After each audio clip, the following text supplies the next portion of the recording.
yipping, we yapping, talking that talk, no capping, keeping it real, keeping it cool. Black queer millennial mood. Sip on this tea. Hey, what's up, y'all? Welcome to Yipping and Yapping, the podcast. This is where we're going to talk our talk, spill a little tea, and make some noise about the things that actually matter to us. And I'm your host, Jamecia Decre Gray, and it's Jam, if you're friendly. I'm a Black queer millennial woman with a lot on my mind and a mic in my hand. I don't know who gave me a microphone, but y'all don't fucked up because it's over for you hoes. Now, if you're wondering, what is this all about? Okay, well, let me break it down to you real quick. Okay, this is a space where we're going to be yipping, meaning talking about all the things that bring us joy, excitement, happiness, love, wins, the mess in pop culture that keeps us entertained, because it's not my business, but say what now? Who did what with who? Uh-huh. And we're going to be yapping, getting into real talk about life, politics, identity, this wild as ghetto as world that we live in, and everything in between. Now, you know the stuff in between that makes you go, ooh, child. Run that back. Run that back. Yeah, I'm from Florida. Yeah. But we're going to keep it short and sweet. 20 minutes of vibes, laughs, deep dives, and maybe a little dragon if a mother needed, okay, when necessary. Because let's be real, some folks deserve to be dragged. They deserve to be dragged. Now, this is a space, we're going to keep it real, okay? We're going to keep it real. But most of all, what I really want y'all to take away from this is that this is a space for us as a community, for conversation, for showing up as our full selves, unfiltered and unapologetic, okay? Now, each episode, I'll be bringing you a mix of solo rants, like today will be a solo rant, hot takes, some deep combos, some dope guests, and maybe even a little storytelling. And it may be a lot of that. I don't even know why I said a little. It's going to be a lot of that. We're going to talk about culture, queerness, creativity, relationships, and the ridiculousness of adulting, because what? Adulthood is the ghetto. Okay? So we're going to call out the nonsense. We're going to uplift what's dope to me, because that's my opinion. And we're going to make sure we're having a good ass time while we do it. So if you're into real talk with a little spice, humor, and heart, welcome, boo. You're in the right place. Okay. So I want you to hit that subscribe button, that follow button, that like button, that share button, all the buttons that need to be hit. Please hit them. Ding the bell. Grab a little snack, a drink, and let's get into it. You know, we got to start off with some good energy. Okay, I'm going to introduce today's yip. And when I say yip, this is something positive, like what's bringing me joy, what's heartwarming. You know, this is a moment in a segment where we'll be celebrating, right? So that's what the yip is. And today, what's been drinking, I'm so country. Today, what has been bringing me joy is the fact that people can hate outside the closet now. We can hate outside the closet now. And what does that mean? It means the way Kendrick Lamar and 50 Cent have taken being a hater to like the next level. And I'm not saying they're a hater, but in some people, I can see a case being made that they hating. But you know, I was a closet Drake hater for a while after he left his Pretty Boy era, and I just was sick of it because y'all was letting this man get away with diet reggae, diet Afro beats. It was just too much. It was too much, and I was just like, ew. And now I feel like I could be Drake, like Soulja Boy now, out of the closet. That's been bringing me joy. Also, what's been bringing me joy is the fact that I'm surrounded by people who don't play by me. When I say they don't play by me, they don't play by me. And I love that. And honestly, I wish it for everybody to feel and have the same kind of community and circle and people surrounding me that I do, because I too don't play about them. And I love hard. All of my relationships and friendships are precious to me. So that is the yip for today. That is what's bringing me joy. Now it is time for segment 2 here. Okay, segment 2 is the yap. What do we need to talk about? Okay. This is where we're going to dive a little deeper. And today, what we're yapping about is the discourse around the 92% club. And if you don't know what the 92% club is, let me break it down for you. The 92% club are the 92% of Black women in America who voted for Kamala Harris to be president of the United States. Somebody was at my door who voted for Kamala Harris to be the president of the United States. Okay, now why we need to talk about the 92% club is because there is this odd energy around the 92% club in terms of how people are reacting and receiving and the things. There's been a lot of like attempts at guilt tripping folks in terms of the 92% club that I just find really awkward. I'm not gonna hold you. It's a little, what do you mean? Now, why I'm also a member of the 92% club, and this is what I'll say. As a Black woman who have worked in politics for over a decade, I put my body on the line. I was sick multiple times. I almost didn't think I could make it to E-Day. My baby dog had a surgery the day after E-Day. It was a lot going on. It was a lot going on. And just like me, ripping and running, having my personal life, and still doing the work that I was supposed to do that cycle, I put my bodies on the line. I yelled till I couldn't yell anymore. Hello. I was doing all of that. But it wasn't just me, it was 92% of Black women, and most Black women who worked a cycle that year, um, they also put in a lot of work. And I'm going to tell you now, we are burnt out. We are burnt out for numerous of reasons, okay?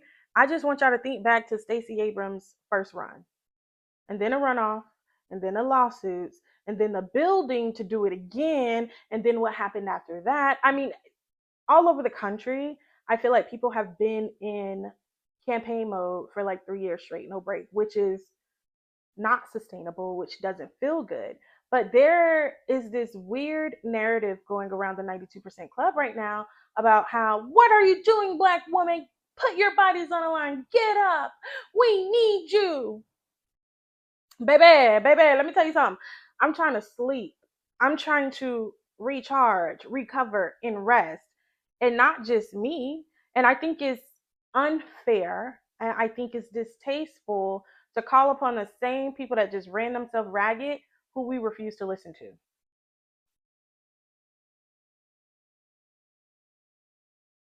We refuse to listen. I mean, not we, y'all refuse to listen to us. And now you want people to put their bodies on the line and come outside and do this, that, and the third. No, white man, white woman, non 92% club members, you put your body on the line. You do it. We need to rest for a second. We need to recharge for a second. We need to get our minds right because imagine hooping and hollering and running around and getting yourself put in a hospital just for people not to listen to you. Just for all the things we were naming to happen. Yeah, yeah, crazy work, right? Exactly. It's giving crazy work. So, I especially to the people who abstained for, voting for a third party that has absolutely no power. For people who decided to just not cast a vote at all. I'm not gonna say actually I am gonna say it. I'm gonna say it. You don't have the right to complain. You don't have the right to complain about nothing. Shh, shh. Because you should have did what you were supposed to do. Shout out to all the members of the 92% club. All right. Our next segment is what's the playlist giving? And I love music. Okay. And this is where we are going to curate the perfect playlist for the vibe we're in. And today, the vibe is smitten. I'm not going to hold you. Your girl is smitten. And so we're going to set the tone. And the first song I'm bringing up for what's the playlist giving is Mutt by Leon Thomas. I'm going to say Mutt as a project was incredible. Mutt, the single record, I have it on repeat. I'm a dog, I'm a mutt. Ooh, ooh. It's my jam. Y'all can't tell me this man wasn't smitten. I'm going to let my walls down for you so I can be vulnerable You can break my heart if you want to. Bars. Bars. That's how I feel a little bit. Like, you can break my heart if you want to. I'm open to it. I'm open to it. I'm so vulnerable. Break my heart, babe. Break my heart. And then we gotta add this one. Okay, this is my girl. This is my girl, Coco. Coco Jones. Coco. It's Here We Go. Cause that girl is smitten. Not you in somebody else's bed thinking about somebody else in your head.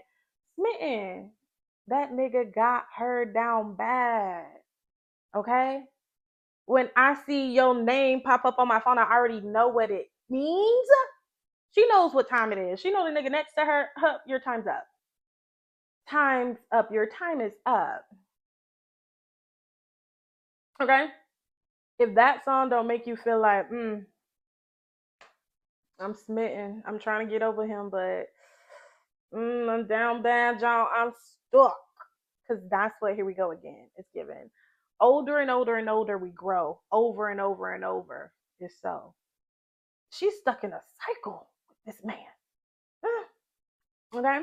And then there's an honorable mention that's not necessarily song number 3, but it is an honorable mention. I recently stumbled upon Coco Jones and Leon Thomas. They covered If That Was All I Had in This Time. Justin Timberlake and Beyonce, you know what I'm talking about? You know what I'm talking about. Don't play because that song slaps. It was before Justin went back white. And we can talk about that because that's a whole case study. Okay. Listen to that song. Is Spotify covers. Listen to that song. Oh my God, I'm so country. I'm so excited. I'm stumbling. I'm trembling. Anyway, the third song is one of my unreleased songs called Get Me. I will insert a clip. I am definitely smitten. I've already told y'all at the beginning of this podcast that my friends are precious to me. They don't play by me and I don't play by them. Ow. So yeah, it's called Get Me. It's actually a love letter to my friends, but when you listen to it first, so you're first here, you may think I'm talking about a lover. But I'm talking about my friends because I love the way they love me. I love the way they hold me. I'm going to insert. You flourish without expecting no romance. No romance. Creating a space where we can be ourselves. No pressure. Okay, I think I bounced enough for that. So, y'all, let us know. Let us know. What songs are we missing that clearly have us smitten, that have us in our feelings, that have us going, my man, my man, my man, even though you're single. But you got a man though, so keep it cute. All right. What's the playlist giving? We love it. We love the playlist. So now we're getting into the Messy Awards. I teased the Messy Awards earlier, but anytime the Messy Awards will be in a show, it'll be towards the end of the show, meaning that like we're like at a half point, like a half mark, like we're almost done.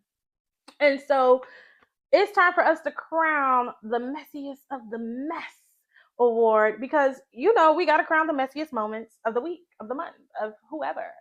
And this week we got 3 winners. Number 1 on our list is the White House because the White House posted some crappy shit. Yeah. Okay. That was really messy, really crass. It was untasteful and it was diabolical. Because why would you do that? Why would you do that? Make it make sense. I really don't understand why the White House would do that or why they thought it was cute. And then on the other hand, I'm like, you know what? They said I'm standing 10 toes down on it. Messy. Yeah. In terms of digital strategy, in terms of seizing a moment and applying to uh, political landscaping and the temperament and a cultural motif of Valentine's Day, they ate.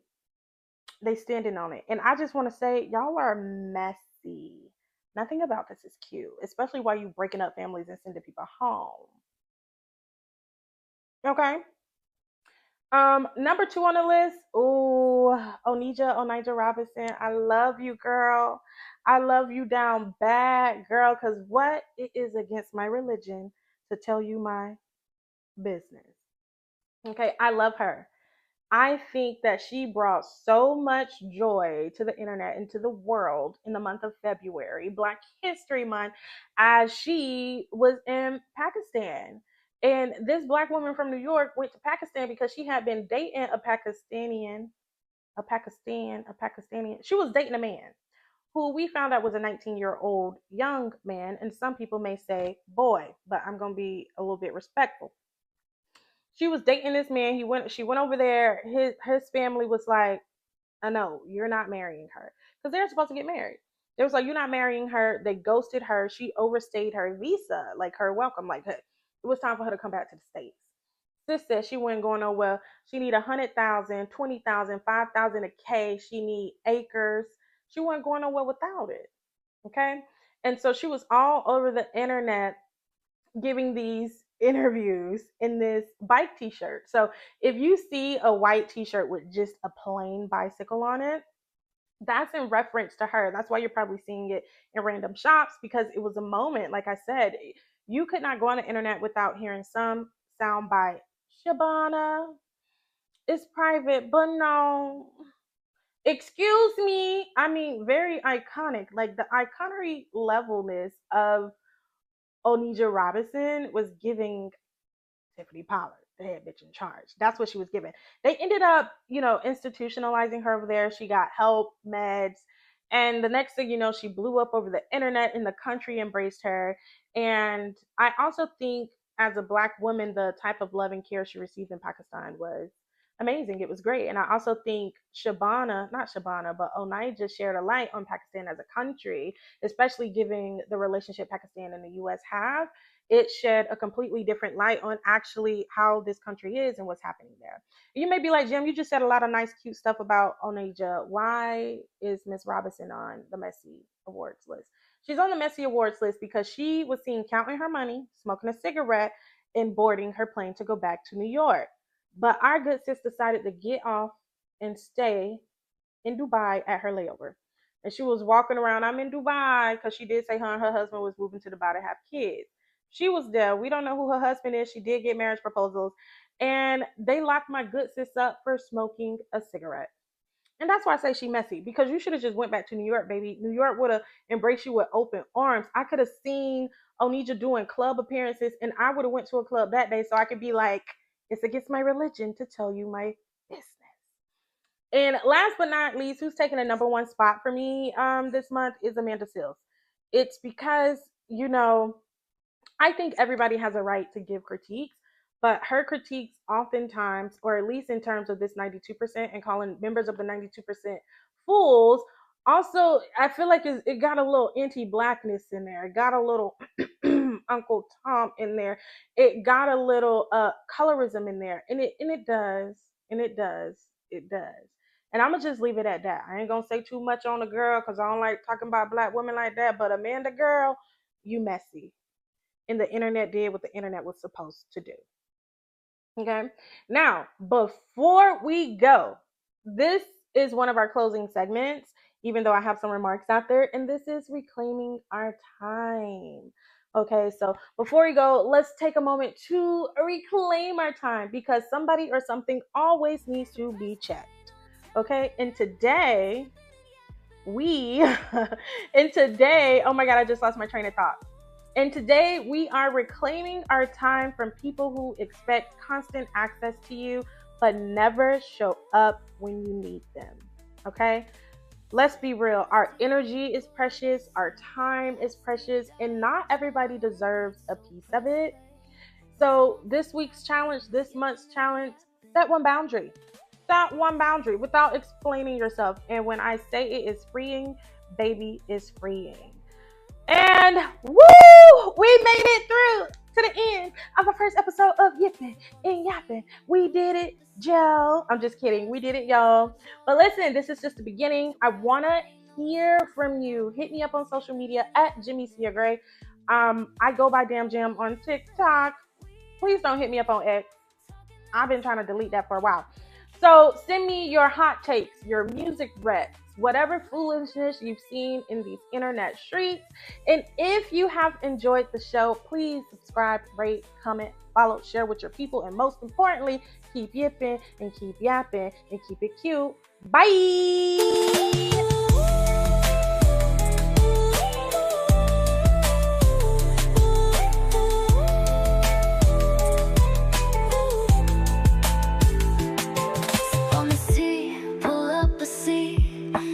Deep dives all on beat. So press play, no time for napping. It's yipping and yapping.